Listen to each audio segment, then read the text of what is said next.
What is up, guys? Welcome to a very special episode of the Kick-Ass Podcast. We are here today to go over the predictions for WrestleMania 39. We, of course, will be going over the entire card, night 1 and night 2. I am very pumped. We are officially in WrestleMania week. Tonight is Monday. Just full disclosure, if anything does happen on Raw, I have not seen it. I have seen bits and pieces, but I had to work the part-time tonight as well. So I did not get a chance to see all of Monday Night Raw. I saw a little bit of the main event between Solo, Sikoa, and of course Cody Rhodes. Bloodline came out, of course. Well, just the Usos. Roman Reigns was not there. Paul Heyman was ringside with Solo. So that seemed, and that led to, of course, Sami Zayn and Kevin Owens coming out to even up the odds. Which is pretty cool. I'm wondering if we're going to get like a six-man tag on Friday to kind of lead into WrestleMania, or if they're just going to leave that as the final kind of confrontation between everyone. But that was pretty cool. It seemed like a pretty solid match between Cody and Solo, so it's a good sign. Yeah, and the say what you want about Cody. And of course we'll obviously be getting into it when we get to the main event later on, but dude is feeling like a star, man. He is feeling like the real deal. He's feeling like he could be, no offense to Brock, but the next big thing, when it comes to WWE, in the sense that the next main event guy, the next real player, someone that can carry the ball, right, and be the face of the company. Yet to be seen, of course, the heights that it goes, but I'm super pumped. So we'll obviously get into it later on, and I hope I didn't foreshadow too much there with my particular prediction, which probably isn't going to be that out of left field, right? Compared to someone else's or a lot of everyone else's. But the thing that I am most looking forward to is what I am thinking is going to, or not most looking forward to, but one of the things that I'm most looking forward to, rather, is the developments that we got on SmackDown from last week, which was Rey Mysterio and Dominic.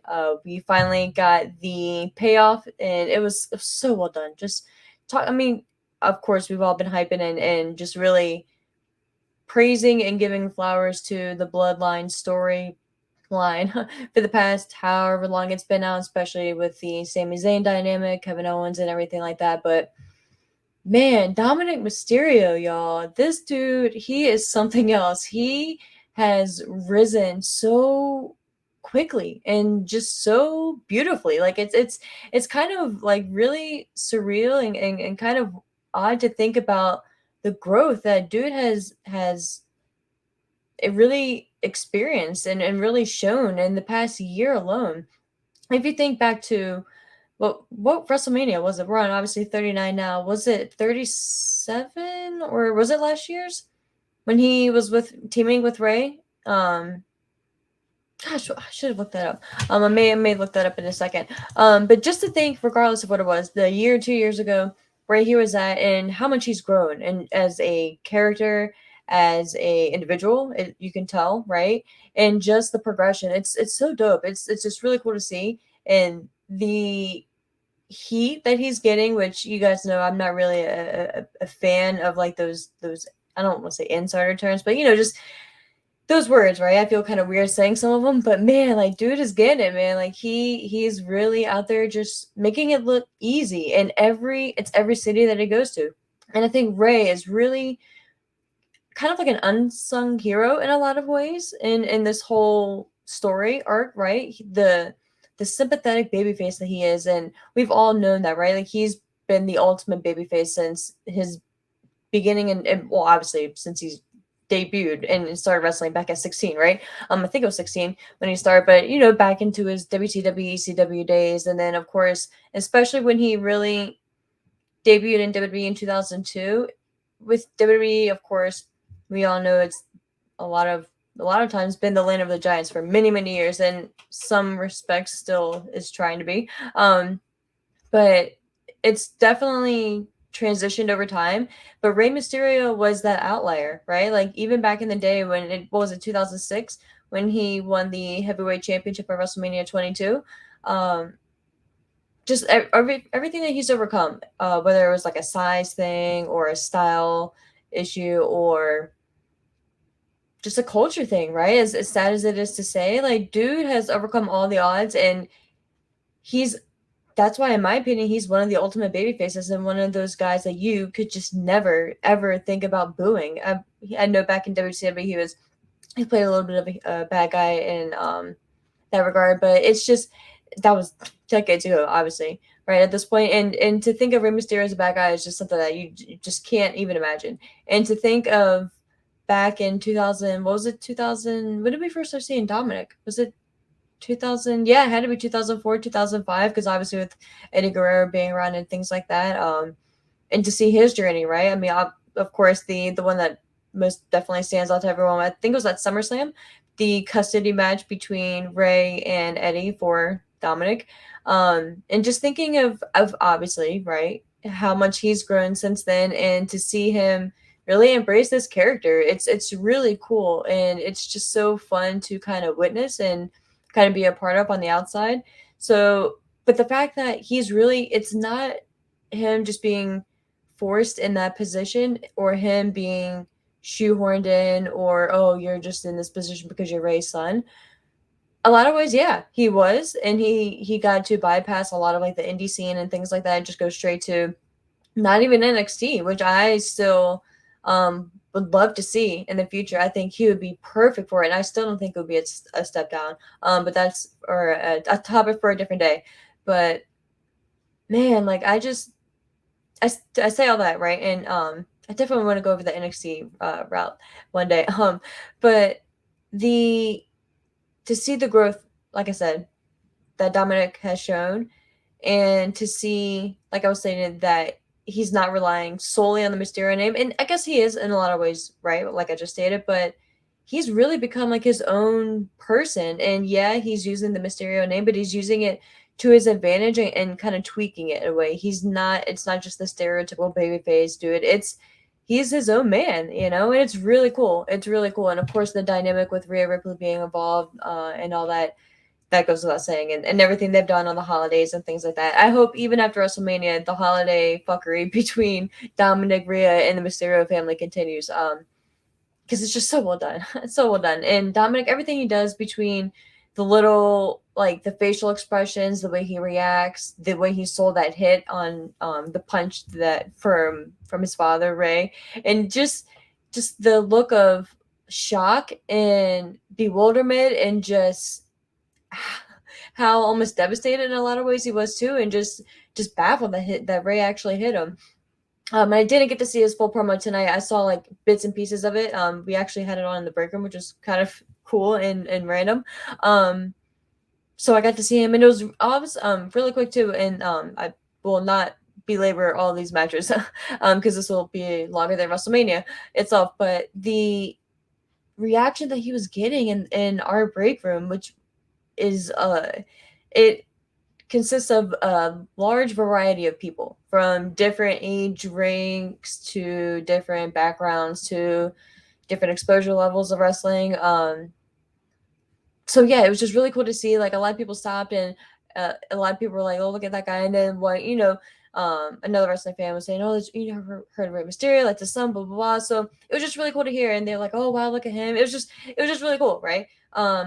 But to see just Dominic get a reaction from people, and to get people to kind of stop what they were doing, and kind of engulf them, and kind of just capture their attention, that's the whole point. So long introduction there. And I guess I didn't state that we would be getting right into it, but I have my match line up here, and literally Dominic and Ray are looking me right in the face. Their little match picture here, which is really cool, and I love the picture too. He looks like a badass, but he looks like a punk at the same time too. So it's just dope. I love it. I'm here for it. My prediction for this though is, I think I'm going to go with Dom. I think Dominic obviously needs the win. Rey Mysterio does not need the win. I was thinking, you could have Ray get the victory, and kind of have Dominic spiral downhill from there, and have the rematch at SummerSlam, and kind of go from there. But I don't know. I think you don't want to mess with a good thing, and Dominic can gain way too much out of this to take a loss here, and I think that would just kind of be foolish at this point, right? So I think it should be obvious that I hope it's obvious that Dominic gets the victory here, and I'm here. Oh, I'm so here to see the reaction that he's gonna get on Monday Night Raw from the fans that are going to be in attendance there. Because right, it's the Raw after Mania, probably the best Monday Night Raw of the year. And to just have Dominic come out there and kind of Roman Reigns it, right, from however long it goes when Roman defeated Undertaker, have Dominic come out there and just stand there and just bask in all the hate for however long, couple minutes, right?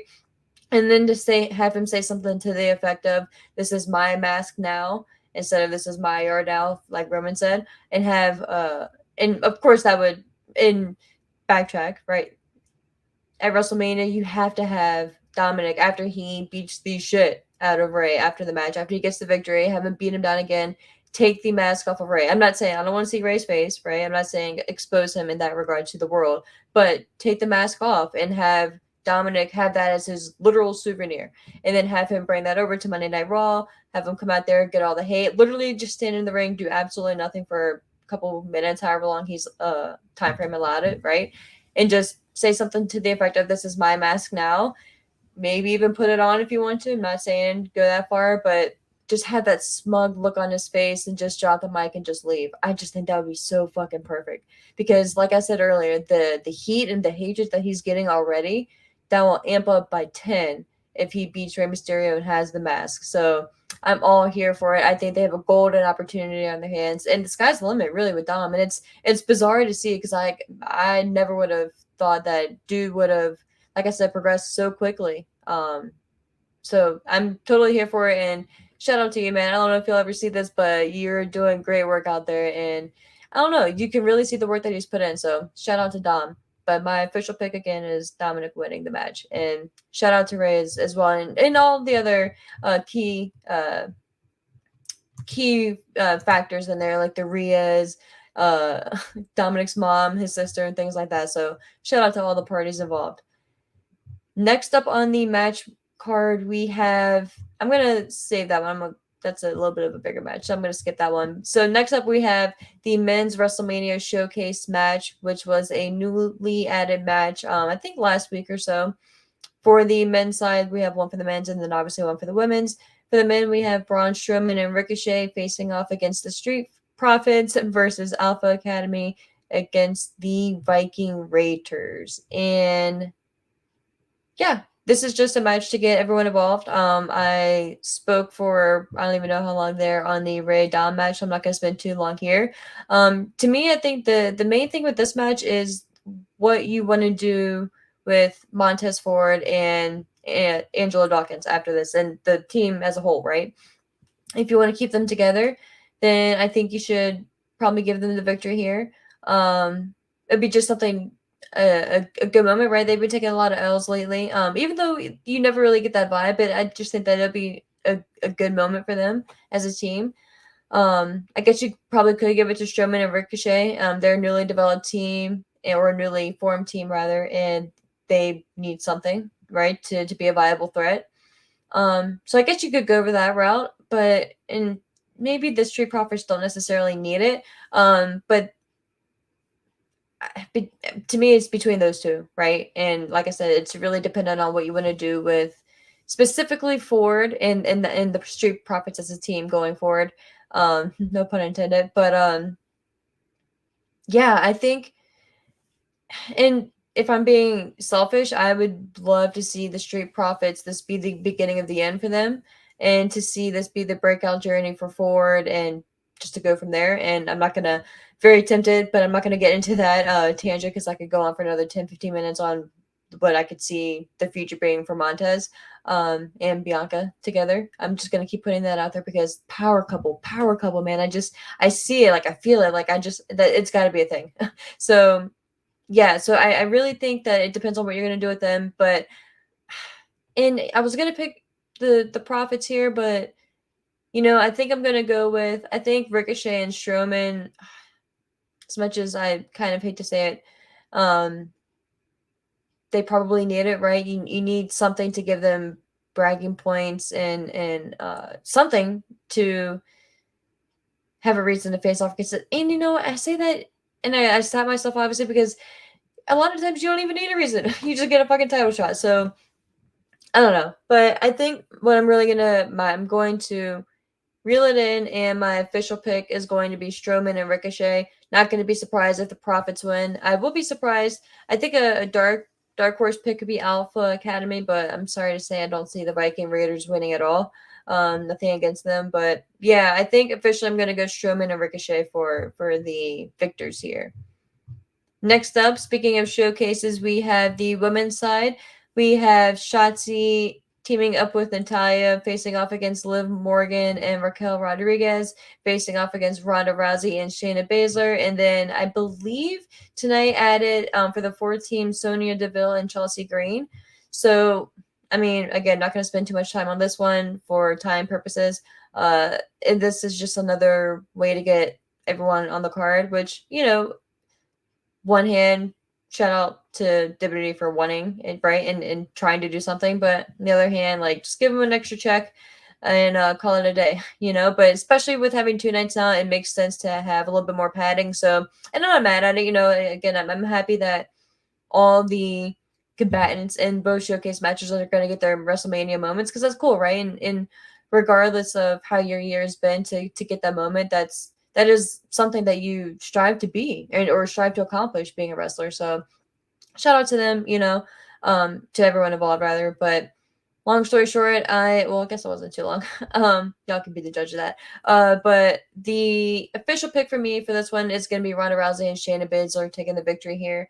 I don't even see like what surprising like upset victory you could do here. I guess maybe Liv Morgan and Raquel. I don't know. I'm just not hot on Raquel, right? There's just something's just missing there for me. And Liv's kind of already had her moments there, so she really doesn't need this one right now. Sonya Deville and Chelsea Green, their moment is being on the card, and as much as I hate to say that because I'm obviously a big Sonya fan for multiple reasons, but yeah, and that leaves Natalia and Shotzi, and I don't see it, So Ronda and Shayna are getting the W here, and I think they need it, to be honest with you. So yeah, I'm gonna go with Ronda and Shayna, and man, it's wild to see Ronda in this. I don't know, in this match. I'm in one way, I'm kind of happy to see it, and it's kind of cool, right? But in a lot of ways, I'm like, man, I just wish more substance would have been added to this match. But it is what it is. Next up, we have the Intercontinental Championship match, which is going to probably steal the show for whatever match or for whatever night it's on in ring wise, as crazy as that sounds, but these dudes are just gonna fucking kill it. So of course we have our IC champ going in, Gunther facing off against Drew McIntyre and Sheamus for the aforementioned championship. And what is there to really say about this? I think that the opponents speak for themselves. It's going to be a fucking brutal match. Their chests are probably going to be just bloody, and I feel for them. I feel for them already, and I hope Ice is prepared in advance. I just thank you to these 3 gentlemen involved in this match in advance, because y'all are going to fucking just go out there and chop the shit out of each other and beat the shit out of each other, and I appreciate that. So thank you guys. This one is kind of similar to what you really want the outcome to be, or the next steps for the guys involved, in my opinion. So with that being said, and it kind of plays into what I think is going to happen later on as well. And I was thinking about this match on the way home from work, and to me, I could honestly see it going either way, or either of the 3 ways, really, because you can kind of make a case for each. Gunther retaining, obvious reasons, right? He's fucking dominant. He's been a fantastic IC champ. He's really elevated the title. I wish they would change the championship look itself. I'm not vibing with the look of the title belt itself, but that's not Gunther's problem or fault. But with that being said, the prestige that he's brought to that title is definitely felt. So you can make a case for him retaining and carrying on that legacy that he's building for it, right? With Drew McIntyre, you can make a case for him winning, mainly because he has been shitted on so many times in the past with his championship matches, and whether it was the company's fault or not, right? Of course, COVID was the thing, and that what was it, 36, WrestleMania 36 when he won the championship. So in the Thunderdome with no one there. So that sucks, right, for him. And at least he won the championship, but in front of no one is really shitty. So he never got his full moment there. And of course, we all know what happened at, what was it, Clash at the Castle. Um, could have won there, but it just wasn't time. And again, that wasn't even, in my opinion, a bad move on WWE's part.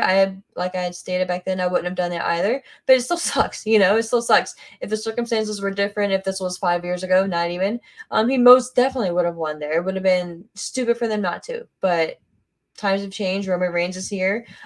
Triple H is here. It's a different landscape. So makes sense why he didn't win. But this could be his kind of, hey Drew, you've done a lot for us. You've been through X, Y, and Z. Here you go, man. Here's your moment. Get a sip of water really quick, guys. But and then Sheamus, right? So you have Sheamus, and I think for me personally, this is what I am going to lean more towards. My direction for this and what I think we should do, we, is have Sheamus get the victory here. And I think Sheamus should pin Drew. And I think that sets up a lot of things, right? I think Gunther's going to be pissed. Gunther is obviously going to lose his title by not being pinned, which normally I would kind of shit on. But I think this kind of sets up a lot of different funnels, right? And a lot of different avenues. So when this breaks, you have a lot of different ways you can go with it. That being said, like I said, it frees up Gunther so he can move on to bigger and better things, which we'll get into later.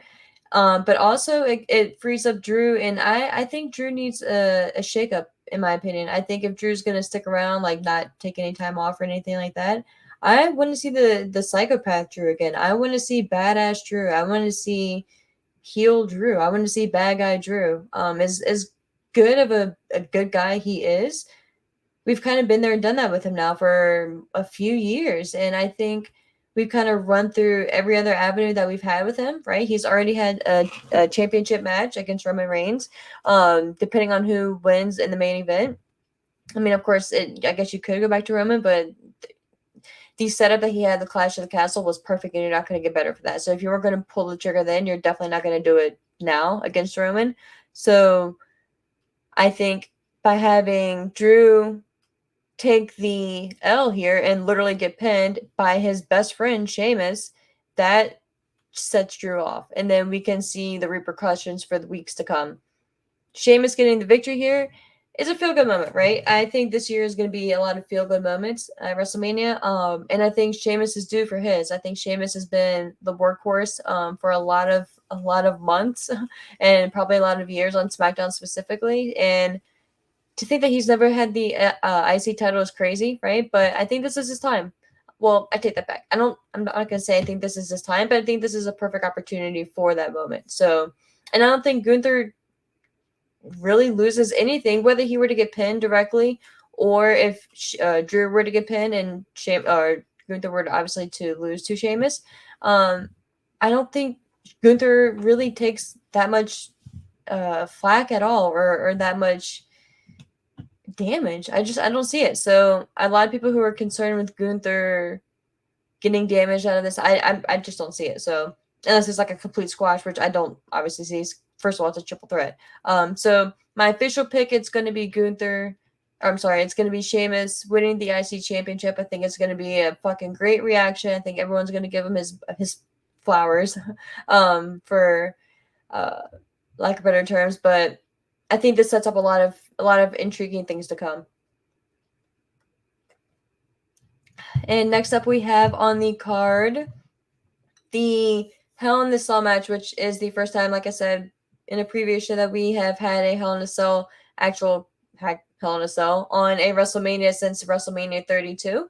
And that is Edge facing off against hopefully the Demon Finn Balor. I'm very stoked to see what version of Finn comes out in the demon form, since Finn is a bad guy now.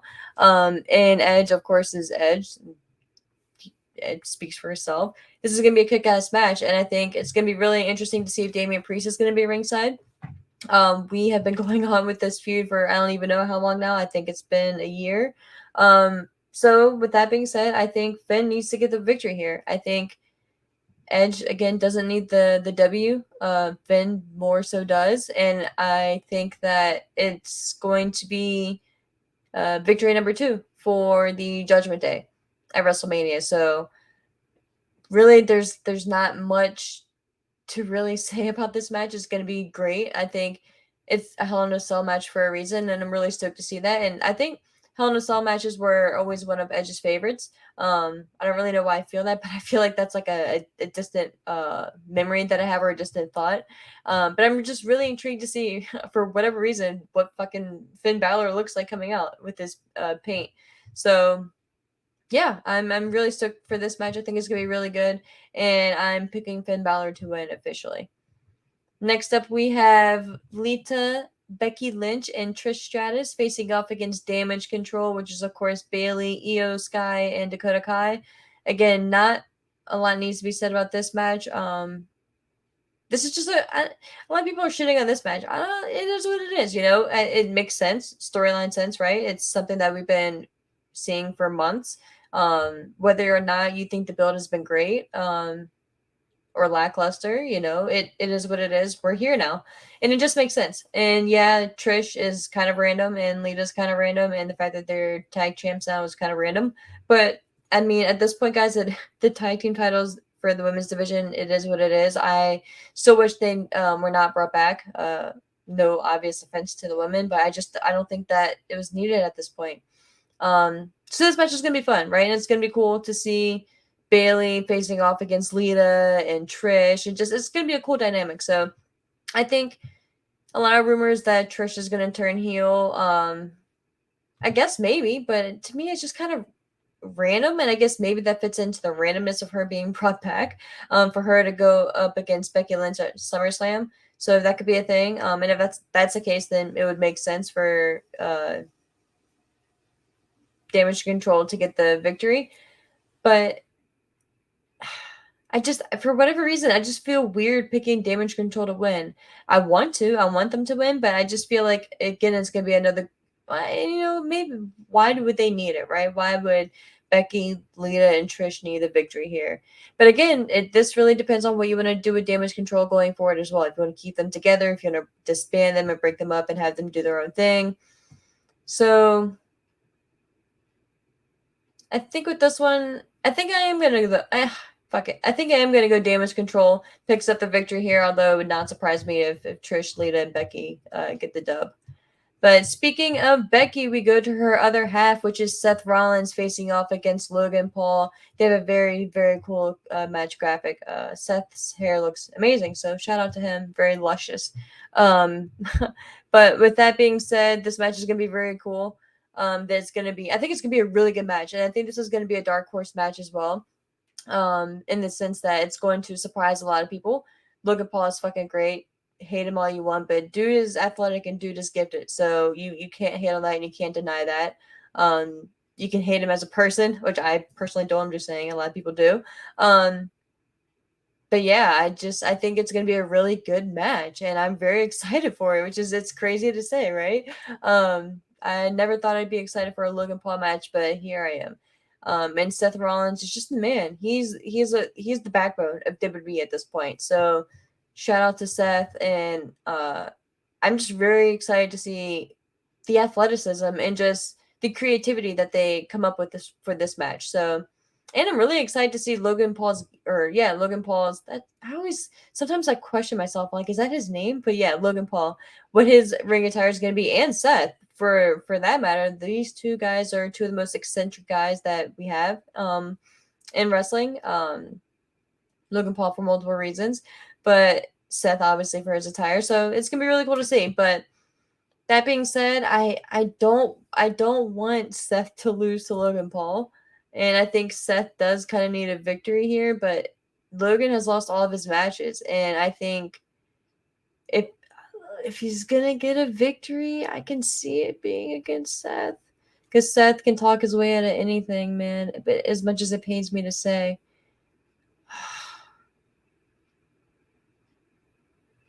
Oh man, I don't know. I'm safe bet is Seth, I think. But I'm gonna go Logan Paul. I'm gonna go Logan picks up the upset here and steals the victory probably somehow.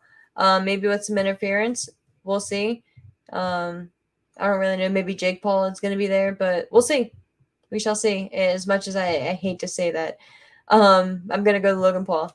I hate to say that for Seth because Seth just keeps fucking losing, man. But yeah, he'll be all right. But yeah, we'll see.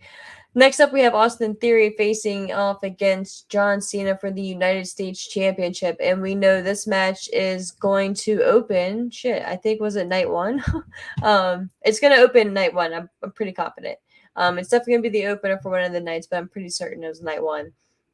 I saw a couple tweets that Austin Theory had a very good promo in in an empty arena tonight prior to Raw, like the fans getting there.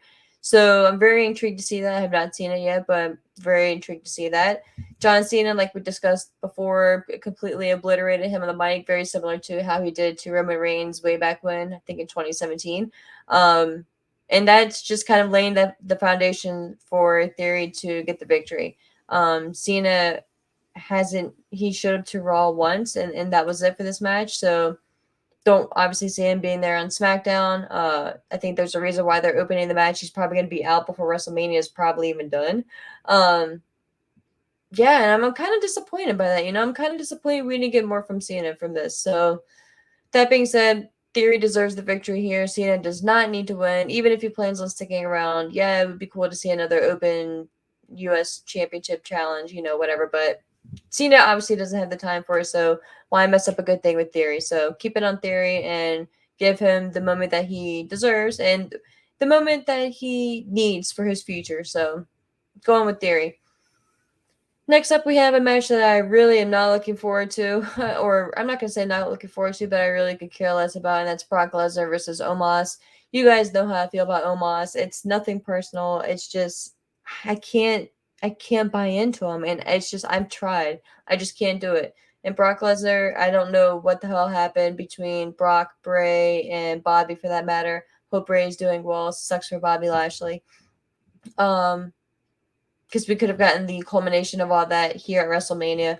But it is what it is. I think it would just be a complete joke if Omos got the victory here, and I'd be very upset. So with that being said, I am predicting a Brock Lesnar W here, Brock Lesnar victory, and he's going to be out for the next however many months, and hopefully Omos is doing whatever. And again, nothing against dude, right? Nothing personal. It's just I can't buy into it. Can't buy into it. Next up, we have the Raw Women's Championship match. Bianca Belair facing off against Asuka. This match, again, has kind of been disappointing build-wise. I was hoping that we would get more from the Asuka character, the new version of her. And nothing against her. We just haven't gotten it.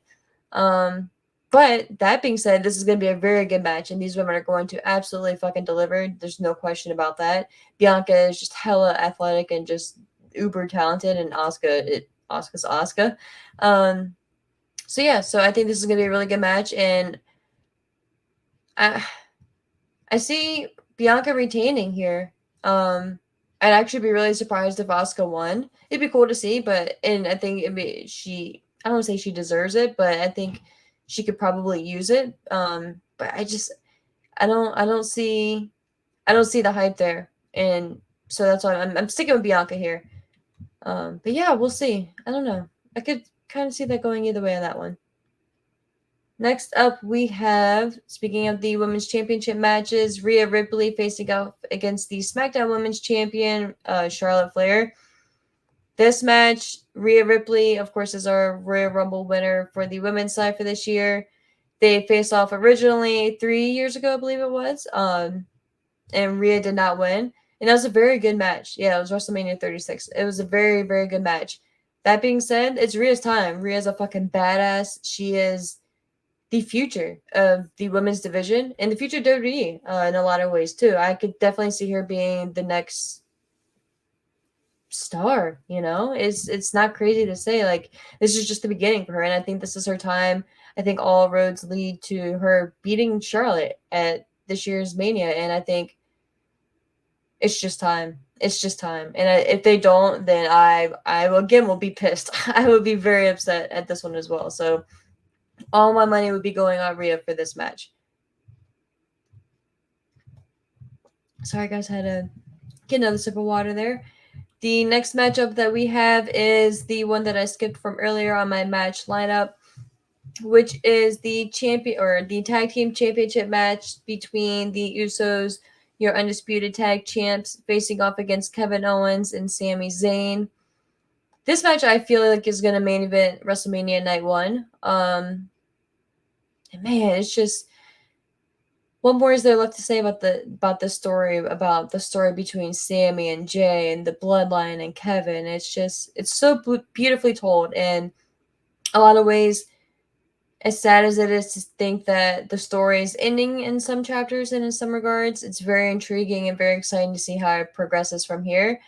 So with that being said, I think this is going to be the first crack in the Bloodline Foundation on this coming weekend. And I think the Usos are going to take the loss here. And I think Sami Zayn and Kevin Owens are going to pick up the victory. I think it's going to be Sami pinning Jay. I think that's going to set up a lot going forward. And man, it's crazy to think about the year that these guys have had, especially Kevin and Sammy. Kevin Owens last year was in the main event facing off against Stone Cold Steve Austin, and Sami Zayn was facing off against Johnny Knoxville in a match that I shitted on, or I don't want to say shitted on, but I just kind of, it was a little irritating to me, and irritating in a sense that it was just like I wanted more for Sammy, and this is what we got more for Sammy. And it's just so awesome to see, right? So with that being said, of course, I'm going, like I said, I just combined them. Kevin Owens and Sami Zayn defeating the Usos and becoming our new WWE Undisputed Tag Team Champs. And the sky's the limit for them. So I'm very, very excited to see that. I think that the story that we're going to get coming out of this and the promos and the segments that we're going to get are just going to be fascinating. So I cannot wait for that. Of course, now we are at the main event of the evening. We have what most everyone is here to see, and that is Cody Rhodes facing off against Roman Reigns. And to think that a year and a half ago, Cody Rhodes was still in AEW, it's just mind-blowing. It's mind-blowing to think how much has changed in a year and a half. Not even a year and a half. In a year, if you want to go back a year, well, of course he was in WWE a year, but just going back to January of last year, and to think of him returning at WrestleMania, going through the pec injury, coming back at Royal Rumble, winning the Rumble, and I still think he probably should have entered way earlier and not got that 30th spot, but it is what it is. But that speaks to the star power of Cody and the work that he's put in to the character of Cody Rhodes, and the fact that he didn't get shit for coming in at 30 and winning, and he didn't get booed out of the building and hasn't gotten booed out of the building, and people sing his song and people love him and people want to see him and people are rooting for him and people didn't backlash against him when Sammy lost. All those things that we've seen in the past, Cody has withstood. Cody has like stood against the fire, and he's come out the other side, as crazy as it is to say. And again, man, it's wild to think that just in a few years how much has changed, and to think that Roman Reigns, to look back 5 years on the Roman Reigns character and to think of the progression and the change and the transitions that Roman Reigns, the character, has gone through. It's so fascinating to see. And I wonder if I'm very curious to see if there's like a video out there that shows just the character development for Roman Reigns from the beginning, middle, and the end. Well, not the end, right? Because we're not there yet, thankfully. But man, and just of course the bloodline itself, and just the reign that he's been on the past almost 3 years, almost, since he's come back at SummerSlam.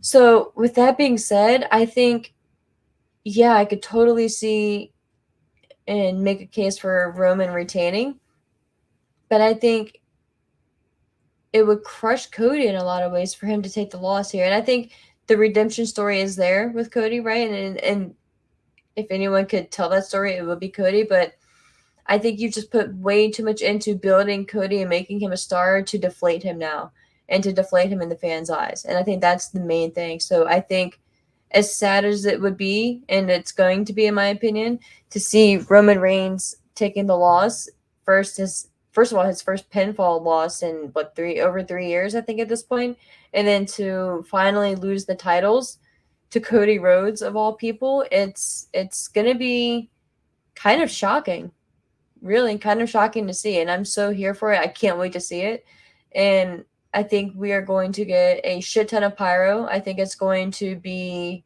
like the 4th of July on crack when Cody wins.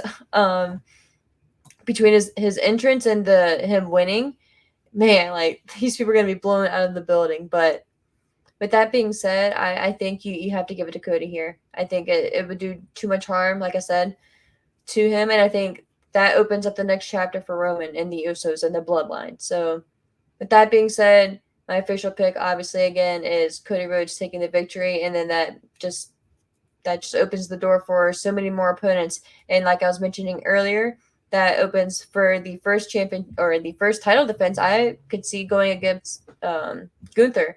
It plays right into the final two at the Royal Rumble, which was Gunther and Cody Rhodes. Gunther no longer will be the IC champion in my little world here. So that frees him up, and that gives you a good story going into Backlash. So that's how I would see it. I think that this year's WrestleMania has been very well booked. I think the hype for some matches has been, hit or miss, but the matches that have been hitting have been fucking hitting. So I think we as fans are really in for a treat. And I think every match is going to deliver in ring wise. I don't know about Omos, but no, I'm just playing. I think even that, I think it would be cool to see if Brock Lesnar, right? The whole thing is, can Brock suplex him or give him an F5 and shit like that. So it'd be very intriguing to see that. But yeah, with that being said, guys, that is the official prediction show. I didn't say it earlier because I just fucking went into a tangent and hit my mic there.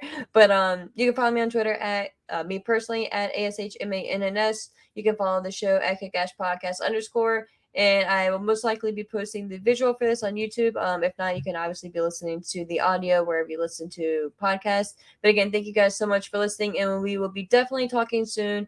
If not, again, one more time this week regarding maybe anything that's happening outside of the ring, but definitely with a WrestleMania review. So stay tuned for that, guys, and welcome to WrestleMania week, and hope you guys enjoy. Take care, guys.